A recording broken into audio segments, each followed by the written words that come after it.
নমস্কার বন্ধুরা, কেমন আছেন সবাই? আশা করি সবাই খুব ভালো আছেন আর সুস্থ আছেন।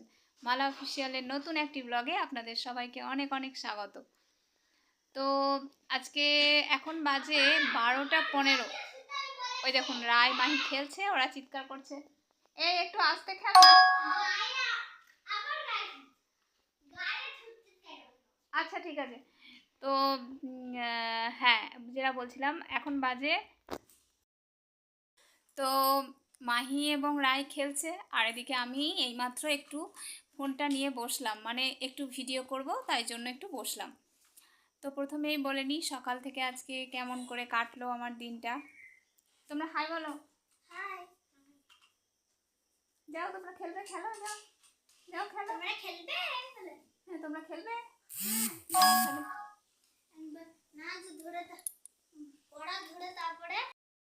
তো যেটা বলবো বলে আজকে ভিডিওটা করা, তো সেটা হচ্ছে আমার এই যে চুল, তো মাথার চুলগুলো এখন আর আগের মতো নেই। কেন নেই, কি হয়েছে সবটা বলবো, পুরো ভিডিওটি দেখতে থাকুন। আগের মতো বড় নেই, আমার চুলগুলো একদম ছোট্ট ছোট্ট হয়ে গেছে, কিন্তু এখন বোঝা যাচ্ছে না যেহেতু আমি এই চুলটাকে একটু তুলে রেখেছি। তো প্রথমেই বলে নিই, সকালবেলা উঠে আজকে আমি আমাদের যে সমস্ত বাসি কাজ থাকে সেগুলো তো সারতেই হয়েছে, তো সেরেই নিয়েছি। আর তারপর যেটা করেছি সেটা হচ্ছে স্নান করে নিয়েছি। আর স্নান করে এখন আমি পুজোটাও করছি।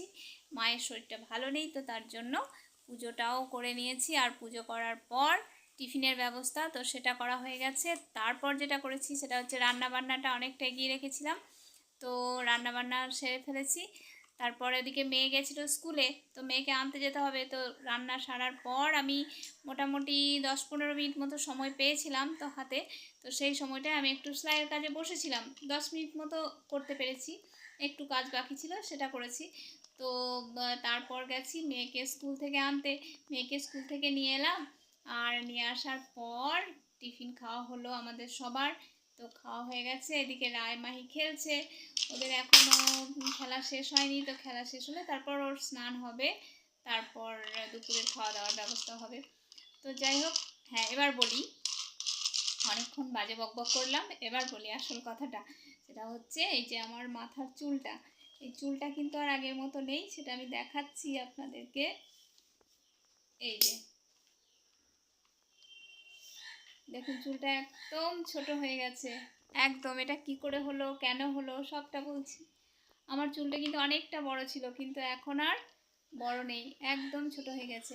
এবার বলি, আমার অনেক দিন ধরে ইচ্ছা ছিল যে আমার চুলটা আমি ওই যে ক্যান্সার পেশেন্টদের জন্য চুল নেয়, তো যে সমস্ত স্বেচ্ছাসেবী দলগুলো আছে, তো এখানেও আমাদের কীর্ণাহারেও আছে স্পন্দন ফাউন্ডেশন, কেউ চাইলে যোগাযোগ করতে পারেন, স্পন্দনের পাশে দাঁড়াতে পারেন।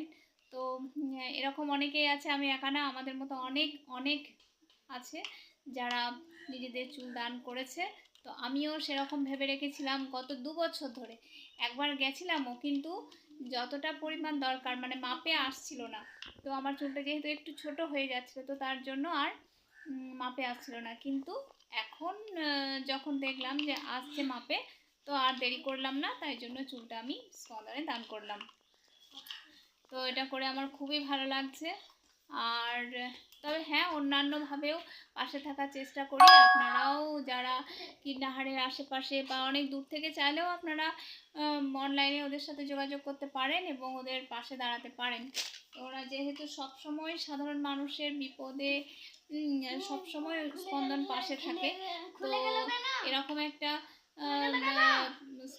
স্পন্দন ফাউন্ডেশনের সঙ্গে নিজেকে একটু হলেও হয়তো ওদের সঙ্গে সাথ দিতে পারার জন্য নিজেকে অনেক অনেক ধন্য মনে করছি এবং খুব ভালো লাগছে আমার। আরও বিভিন্নভাবে যদি আমি ওদের সাহায্য করতে পারি, সাহায্য নয় মানে ওদের পাশে থাকতে পারি, ওদের হাত ধরে যদি সাধারণ মানুষের উপকার করতে পারি, তাহলে অবশ্যই করব।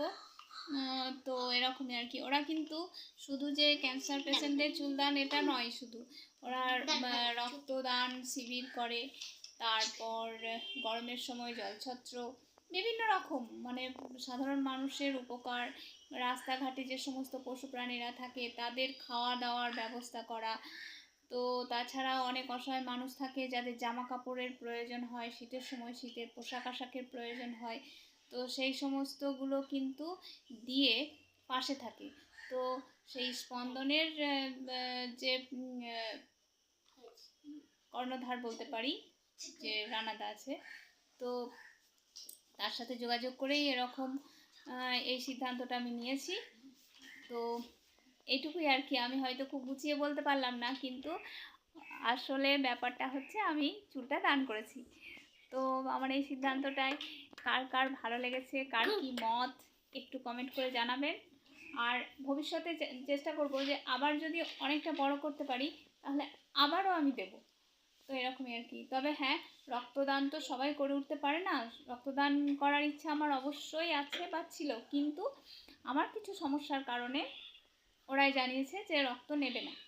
তো যাই হোক, সে সমস্যার কারণটা ওরাই জানবে, তো সেটাও পরে বলা যাবে, এই আর কি।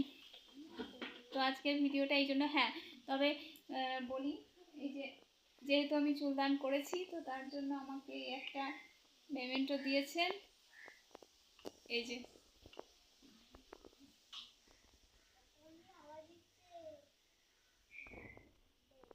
এটা দিয়েছে, আর তার সাথে দিয়েছে একটা সার্টিফিকেট।